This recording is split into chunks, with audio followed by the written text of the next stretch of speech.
I'm just wondering, how does an incredible method actor like you get ready to play an ass-kicking panda? So what exactly is involved in such a role? Well, you have to go to China, don't you? The forests of China, the bamboo forests. That's where they naturally habitat. And spend a few months there. Find a gaggle of pandas. That's what you call a flock of pandas. And yeah, nothing. That's what you do. I wonder the kind of reason you would do this. Now, obviously, the Dreamworks have a good reputation, and I'm guessing animation is always sort of fun to do because it's a different kind of gig. But I know Katzenberg seems to have this. I'm convinced he goes through, the Hollywood Times, whatever, and looks at the birth column and just sees who's had a baby recently. I'll tell him it'll be great for your kids if you do one of our movies. How did you get into this?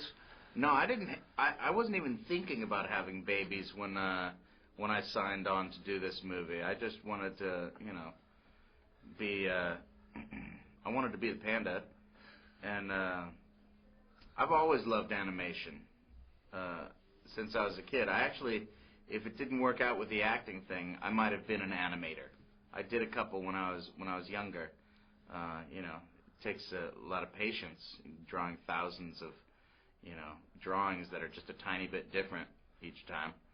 But yeah, I've always been fascinated by it, and it's an easy job. I mean, when they call you up, all you have to do is go into the office once a month and do a couple hours of voice work for like 4 years, and then a movie comes out magically, and you hardly did any work. Guilty pleasure.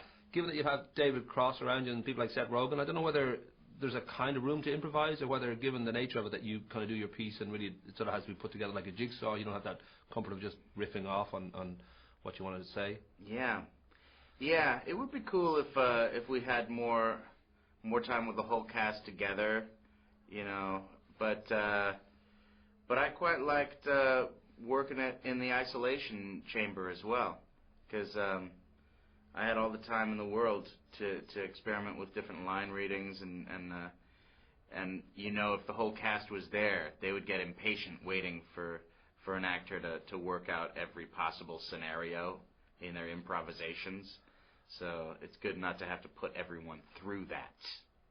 The character Poe, he feels he doesn't belong in the Sacred Hall of Warriors, that he's just not worthy of such a role. And I often think that, thinking back your early days and High Fidelity being your breakthrough and all that, I don't know if it surprises you that a ironic, funny rock and roller kind of is managed to sort of get to the point where you're sort of in that Hollywood sort of Hall of Fame where you can open a movie. I don't know whether you kind of feel a little bit of I shouldn't be here, or whether you think, no, this is my rightful place in the world. Yeah, there's always like a feeling of, I don't deserve all of this.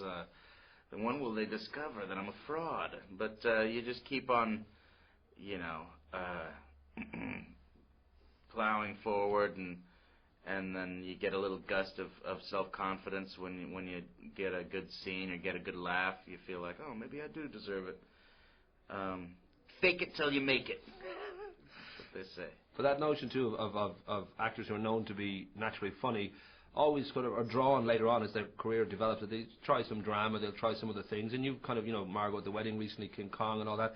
Are these things you feel, well, I want to do these things, or do you feel, well, I should do them because, I want to show people I'm not just here for those sort of wacky, funny moments?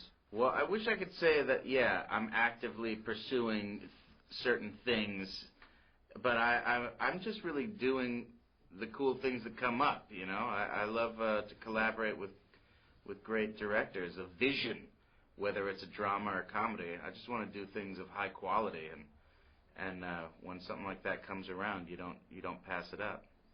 I suppose now that you're married to the very beautiful Tanya, you've got Sammy and Thomas, there is that notion that being a father and a good family man, that your kind of School of Rock days might be behind you. Those sort of kind of days of just being able to go out there and let it burn all night long. There's more of a sense of, I really should get home, because no matter what I do tonight, I still have to get up in the morning and do this stuff. It's true. Yeah, those hard partying days are gone, but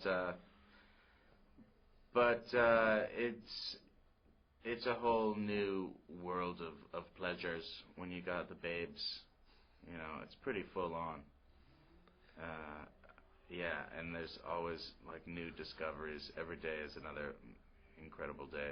I should wrap up by saying I have a few of Charlie Hayden's records. So when you hooked up with Tanya, I was really kind of thinking, wow, that's bizarre, because jazz is the natural enemy of rock, isn't it? Really, when you think about it. Maybe so. Well, jazz, I think of jazz as it's a combination of blues and ragtime. That's kind of its origins.